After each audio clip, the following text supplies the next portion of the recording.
ناظرین کی خدمت میں سلام و آداب. آپ دیکھ رہے ہیں وائس آف لداخ.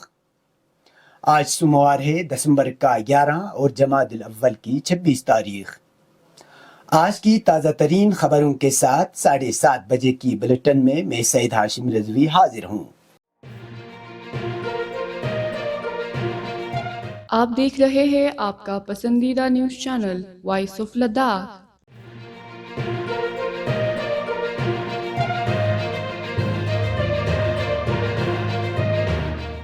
دفعہ 370 عارضی تھا، منسوخی برقرار رہے گی. سپریم کورٹ آف انڈیا نے جموں و کشمیر کے آرٹیکل 370 کی منسوخی کو برقرار رکھا ہے. Chief justice of India Chandrachud کی سربراہی میں سپریم کورٹ کی بینچ نے اپنے فیصلے میں کہا ہے کہ آرٹیکل 370 کا نفاذ عبوری تھا اور اس کو ہٹانے کا فیصلہ صحیح تھا. عدالت عالیہ نے 30 ستمبر 2024 تک جموں و کشمیر میں اسمبلی انتخاب منعقد کرانے کی الیکشن کمیشن آف انڈیا کو ہدایت دی ہے. سپریم کورٹ نے جموں و کشمیر کو جلد ہی ریاست کا درجہ بحال کرنے کی ہدایت بھی دی ہے.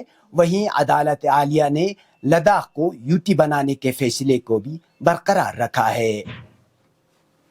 دریں اثنا وزیر اعظم نریندر مودی نے سپریم کورٹ کے اس فیصلے کا خیر مقدم کیا ہے.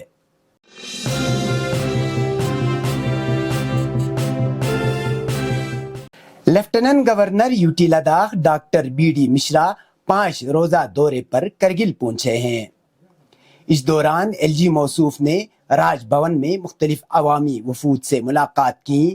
ذرائع کے مطابق ان وفود میں chief executive councillor doctor Jafar آخون اور ایگزیکٹو کونسلر جی ایم پور آغا سعید علی اور فزیکل ایجوکیشن لیکچرر قابل ذکر ہیں.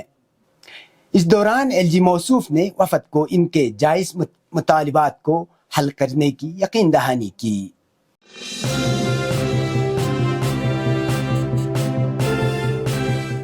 وکست بھارت 2047 کے عنوان سے یونیورسٹی آف لداخ کے اہتمام سے آج سید مہدی میموریل ہال کرگل میں ایک پروقار تقریب کا اہتمام کیا گیا.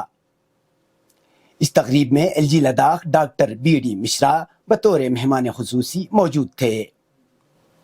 اس کے علاوہ chief executive councillor doctor Jafar Akhoon, executive councillor Agha Saeed مشتبہ، vice chancellor university of Ladakh professor S K Mehta, deputy commissioner Kargil, S S P Kargil, ضلع افسران، یونیورسٹی کے اساتذہ اور طلباء و طالبات کے علاوہ بڑی تعداد میں لوگ موجود تھے. کرگل میں ایک تقریب کے دوران L G Ladakh B D Mishra نے زوجلا سے متعلق پوچھے گئے صحافیوں کے سوالوں کا جواب دیتے ہوئے کہا کہ زوجلا سڑک پر گاڑیوں کی تحفظ کو یقینی بنانے کے لیے سڑک کے کنارے بیریکس لگانے کی ہدایت دی ہے اور ساتھ ہی انہوں نے زوجلا میں ہوئے حادثے پر افسوس کا اظہار کرتے ہوئے سڑک حادثے میں جاں بحق ہوئے افراد کے لواحقین کو فی کنبہ 5 لاکھ روپے بطور ریلیف دینے کا اعلان کیا.